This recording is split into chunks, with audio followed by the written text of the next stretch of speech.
So I'm going to go into event examples. I'll switch the poll here too. Of course, put in questions in the Q&A anytime, and I can answer them. We'll have some dedicated time at the end too for questions. So thanks for answering the polls. So let's talk about some examples. I got a wide range of them, and hopefully maybe they'll inspire you or give you some ideas on what you may be able to do. I talked a little bit about the Kids in Need Foundation. That's an awesome, awesome nonprofit. They provide school supplies and support to low-income schools, low-income children and teachers. They have this huge backpack drive, which is super awesome, where every kid gets a backpack of all the stuff they need for the year. So this is their first virtual event. They're quite nervous, which is fine. They were working with us, so we could walk them through the whole process. I'm getting some questions here. That's great. I'll answer the questions soon. So they had these amazing guests. Their cause is really good. They're really good at bringing really awesome people to help them with their cause. So it'd be a super shame, right, to have to cancel these events. So we helped them transition this to virtual. And their guests were, fairly, a lot of them were fairly well-known people. We had a lot of scheduling challenges.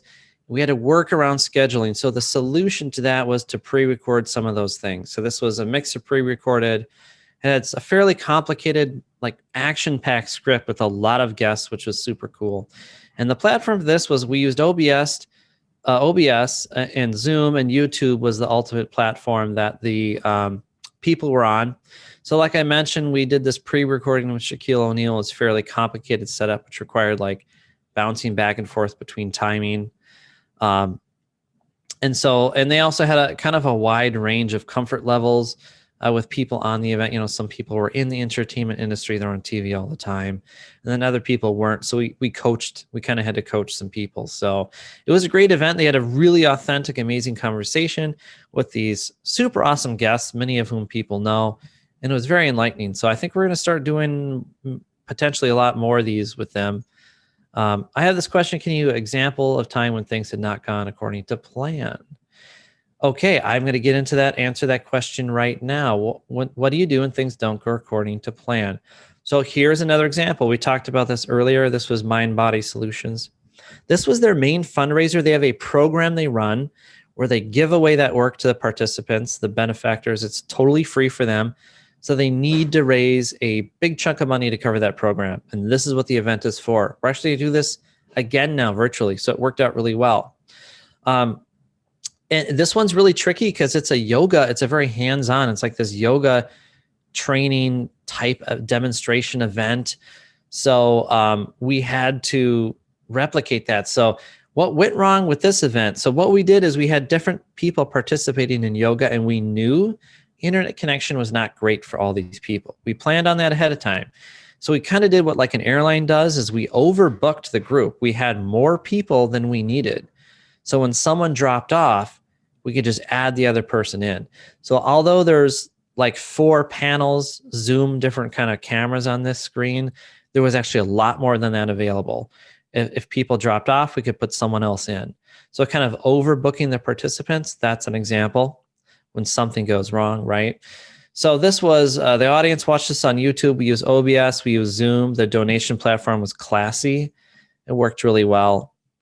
We also mixed pre-recorded.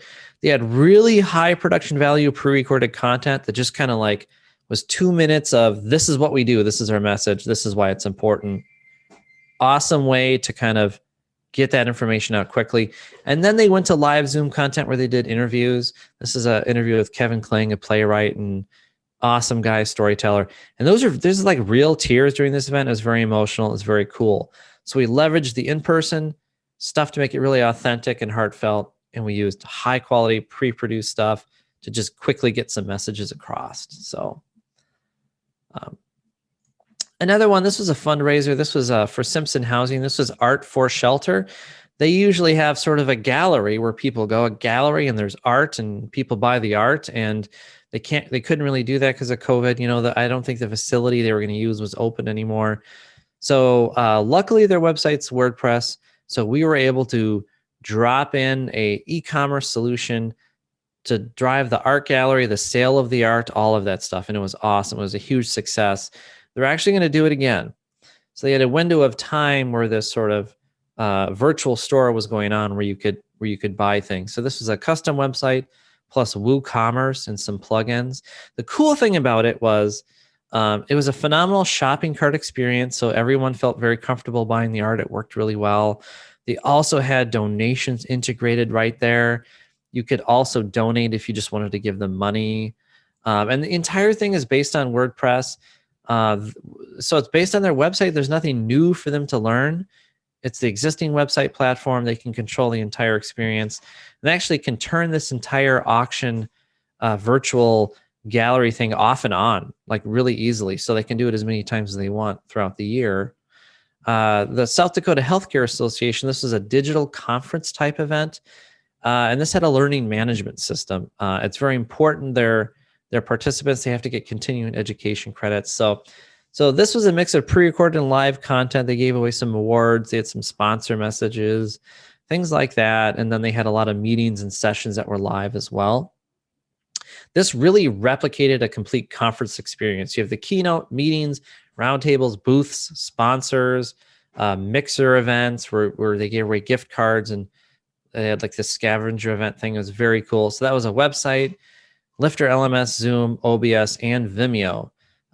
It was private streaming of content over video. So it was cool. They had full trade show and booths, and it was very nice. And of course, it's already set up. They have this site done, so now they're going to do it again for the next annual conference. I think they do 2 or 3 a year. So the next one, this was like a virtual press event. So this is kind of like you'd have a press event, or like when you'd like make some big announcement. So they were bringing attention to the single cause of frontline workers getting sick and dying of COVID. So this brought together a lot of major players in their industry across the entire country. This woman's the executive vice president of the Postal Workers Union. This is the one with Jane Fonda was in this event. So this brought together all these different people from the country very safely because of COVID, but also just conveniently. They probably would have not come together in real life for like something like this. It would have been hard to get those people to participate. And that really brought this event was really to bring light to this single cause. It worked really well. The next one, I talked about this a little bit. This is sort of a gala. So this is a gala experience. We did this for Emma Norton last year. It was very successful. We're going to end up doing it again now. They just want to play it safe and keep this event virtual so they can have as much participation as possible. So this is their main fundraiser. So they were able to actually exceed their goal. One of the great things about bringing in that real-time donation data is they had a little thermometer, and it actually filled up. They met their goal before the event was even over. So we're like, okay, add the stretch goal. Then we made the stretch goal, and they actually ended up even reaching that. So they're able to meet their goals online. And they actually ended up spending lots and lots less than they do on their in-person events. So they were up, I think, double digits percentage for their fundraising. So I like to show this event because I kind of feel like they did everything right. They did all that planning we talked about. It was just a perfect model for a virtual event online. So I see a lot of people saying in the poll they had a bad experience at a virtual event. I actually have had a bad experience at a virtual event as an attendee too. So this event had that great host. Also had a silent auction. Actual auctioneer helped run the silent auction, so it was cool.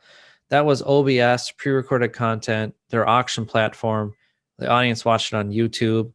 So they had, sponsors send in videos. This is one of the owners of Studio Distilling. They had that auctioneer right there, down there talking about the auction. They had their host, Shay Cage, which is the perfect host kind of for their audience, for their whole kind of platform and message. It was really awesome.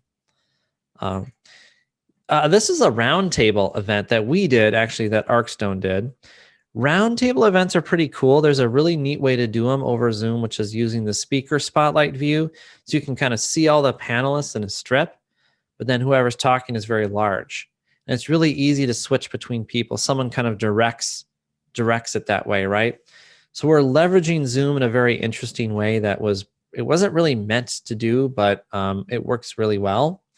And it's very easy for the participants. All the participants, you know, I mean, you know how to use Zoom. It's simple. It's not very complicated. So this was YouTube and OBS and Zoom. So what we're doing is we're really just using Zoom as a video platform to bring everyone together. And then we're capturing that and rebroadcasting that so we can add other elements. There's other platforms too to do sort of the virtual recording, remote recording, or remote video feeds. We actually have a private peer-to-peer video system that we can use. And there's also services that you can pay to do that, although they are very, very expensive. It's usually hundreds of dollars per hour to use them. So it can add significant cost. But Zoom is just the easiest. We use Zoom for this purpose because it's the easiest. I have another question. A $25,000 goal and example seems low in relation to the cost of creating the event, which I don't know, but I guess it's not lower. The cost of creating that event wasn't actually very high. You know, so we have kind of determined event packages. So we have kind of a set cost. It's like a fixed fee, a set fee for them, and it's actually quite a bit less than 10,000. So, in that particular event, they are up quite a bit. And keep in mind, a lot of the content and stuff for that event they're using for other purposes. So they're not really spending the money just for that event. And I think the total might have been closer to 40,000. I can't remember, but that thermometer was kind of their initial goal, which I think they set a little bit low, you know, to make it look like they're gonna meet it. So they met that goal, they raised it, and they even met that goal. So, so it went well enough. They're gonna do it again this year. So